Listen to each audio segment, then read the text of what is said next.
மனிதன் நிலவுக்கு போயிட்டு வந்தாச்சு. செவ்வாய் கிரகத்துக்கு ரோவர் அனுப்பிச்சாச்சு. ஏன் வாயேஜர் ஸ்பேஸ் கிராஃப்ட் சூரிய மண்டலத்துக்கு வெளியில் தன்னோட பயணத்தை இப்போ வரைக்கும் சக்ஸஸ்ஃபுல்லாக மேற்கொண்டுக்கிட்டு இருக்கு. இதையெல்லாம் சாதித்த நம்மால் நமக்கு பக்கத்தில் இருக்க நட்சத்திரத்துக்கு நம்மளால் போயிட்டு வர முடியுமா? வாங்க இன்னைக்கு அதை பற்றி தான் பார்க்க போகிறோம். ஒண்டர் பிஹைண்ட் அன்பு வணக்கங்கள். மனிதனையோ இல்லை ஒரு ஸ்பேஸ் கிராஃப்டையோ எப்போவாவது நம்ம பூமிக்கு ரொம்ப நெருக்கமான நட்சத்திர அமைப்பான ஆல்ஃபா சென்டாரிக்கு அனுப்ப முடியுமா? வானத்தில் இருக்க 4வது பிரைட்டஸ்டான நட்சத்திர அமைப்பான இந்த ஆல்ஃபா சென்டாரி சென்டாரஸ் அப்படின்ற ஒரு கான்ஸ்டலேஷனில் இருக்குது. இந்த ஆல்ஃபா சென்டாரி ஆரம்பத்தில் ஒரே ஒரு நட்சத்திரம் தான் நினச்சிட்டு இருந்தாங்க. அதுக்கப்புறம் 1600 பிற்பகுதியில் தான் இது நிறைய நட்சத்திரங்களோட ஒரு கூட்டமைப்புன்னு தெரிய வந்திருக்கு. ஆல்ஃபா சென்டாரி நட்சத்திர அமைப்பு பூமியிலிருந்து 4.4 ஒளியாண்டுகள் தொலைவில் இருக்குது.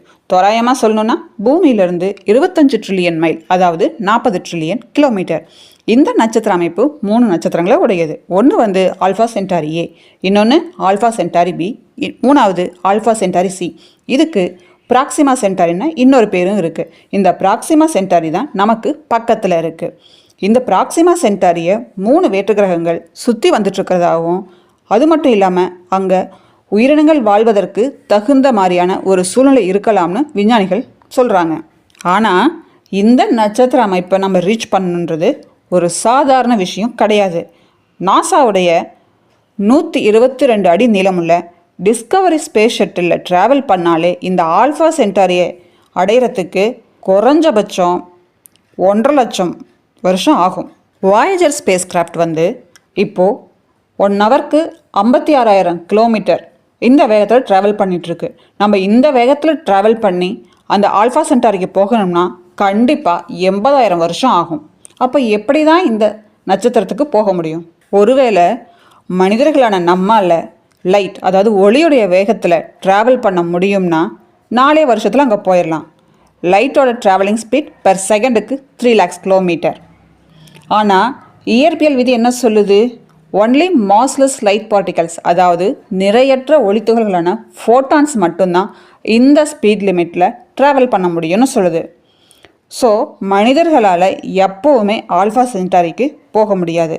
லைட் ட்ராவல் செய்கிற ஸ்பீடில் ஒரு ஸ்மால் ஃப்ராக்ஷன் ஆஃப் ஸ்பீடில் ட்ராவல் பண்ணுற மாதிரி ஒரு ஸ்பேஸ் கிராஃப்ட் டிசைன் செஞ்சோம்னா ஹியூமன் லைஃப் டைமில் அந்த ஸ்பேஸ் கிராஃப்ட் ஆல்ஃபா சென்டாரியை போய் சேர வாய்ப்பு இருக்குது. இப்போது ஸ்பேஸ் ஸ்டார்ட் அப் கம்பெனியான ஸ்பேஸ் இனிஷியேட்டிவ் அப்புறம் நாசாவும் சேர்ந்து பிராக்சிமா சென்டாரியை விசிட் பண்ண 0.02 ounce நிறையுடைய ஒரு ஸ்பேஸ் கிராஃப்டை டிசைன் செய்ய முடியுமான்ற ஆராய்ச்சியில் ரொம்ப தீவிரமாக இறங்கிட்டாங்க.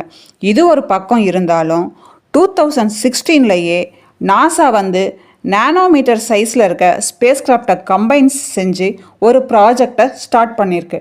அதாவது 2069 அப்போலோ 11 நிலவுக்கு போயிட்டு 100 வருஷம் ஆகுது. ஸோ அந்த 100வது வருஷத்தை கொண்டாடுற மாதிரி 2069 ஒரு நானோமீட்டர் சைஸ் ஸ்பேஸ் கிராஃப்டை ஆல்ஃபா சென்டாரிக்கு அனுப்பணும்னு நாசா டிசைட் பண்ணியிருக்காங்க. பெரிய ஸ்பேஸ் கிராஃப்டை விட சின்ன ஸ்பேஸ் கிராஃப்டை ஆக்சலரேட் பண்ணுறது ஈஸியாக இருந்தாலும் ட்ரெடிஷ்னலாக நம்ம பயன்படுத்துகிற ஃபியூவல் இதுக்கு போதாது. ஏன்னா லைட்டோடைய ஸ்பீடில் அந்த ஸ்பேஸ் கிராஃப்ட் ட்ராவல் பண்ணணும். ஹெவி ஃபியூவலை எரிச்சு கிடைக்கிற எனர்ஜியை தனக்கான உந்து விசையாக இப்போ இருக்கிற ராக்கெட் பயன்படுத்திகிட்டு இருக்கு.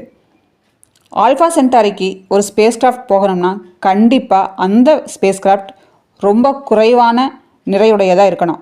அப்போது லைட் பவர்டு ப்ரொபல்ஷன் தான் இதுக்கு சரியாக இருக்கும். அதாவது சன்லைட்டால் உந்தப்படுற சோலார் செயில் இல்லைன்னா லேசர் லைட்டால் உந்தப்படுற ஃபோட்டானிக் செயில் தான் சரியாக இருக்கும்.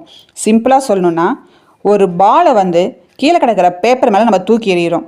அப்போது அந்த பால் சம் ஃபோர்ஸை அந்த பேப்பர் மேலே அப்ளை பண்ணும். இதனால் அந்த பேப்பர் தள்ளப்படும். இதே மாதிரி தான் லைட், அதாவது ஒளியால் கடத்தப்படுற வேகம் ஸ்பேஸ் கிராஃப்டுக்கு ட்ரான்ஸ்ஃபர் ஆகி ஸ்பேஸ் கிராஃப்டை ஆக்சலரேட் பண்ணும். இந்த நூற்றாண்டோட இறுதிக்குள்ளேயே பெரிய ஸ்பேஸ் கிராஃப்டையே நம்மளால் ஆல்ஃபா சென்டாரிக்கு அனுப்ப முடியும்னு, அடுத்த செஞ்சுரியில் மனிதர்களையே நம்ம ஆல்ஃபா சென்டாரிக்கு அனுப்பலாம்னு விஞ்ஞானிகள் சொல்கிறாங்க. இன்னொரு இன்ட்ரெஸ்டிங்கான ஃபேக்ட் என்னென்னா, இந்த ஆல்ஃபா சென்டாரி ஸ்டார் சிஸ்டம் அப்புறம் அதனுடைய பிளானட்ஸ் எல்லாமே எர்த்தை நோக்கி வந்துகிட்ருக்கு. அதை பயந்துடாதீங்க, ரொம்ப ஸ்லோவாக தான் இந்த ப்ராசஸ் நடந்துகிட்ருக்கு. பூமியிலிருந்து 4 லைட் இயர்ஸ் டிஸ்டன்ஸில் இருக்க இது இன்னும் ஒரு 30,000 வருஷத்தில் 3000 லைட் இயர்ஸ் பக்கத்தில் வந்துடும். அதுக்கப்புறம் என்னாகும்னா திரும்பவும் வந்து ஒரு 3000 வருஷம் கழித்து திரும்ப தூர விலகி போயிடும். மீண்டும் ஒரு சுவாரஸ்யத்துடன் அடுத்த பதிவில் சந்திப்போம். வீடியோ பிடிச்சிருந்தா லைக் பண்ணுங்க, ஷேர் பண்ணுங்க, கமெண்ட் பண்ணுங்க, சப்ஸ்கிரைப் பண்ணுங்க. நன்றிகளுடன் ஒண்டர் பிஹைண்ட் இட்.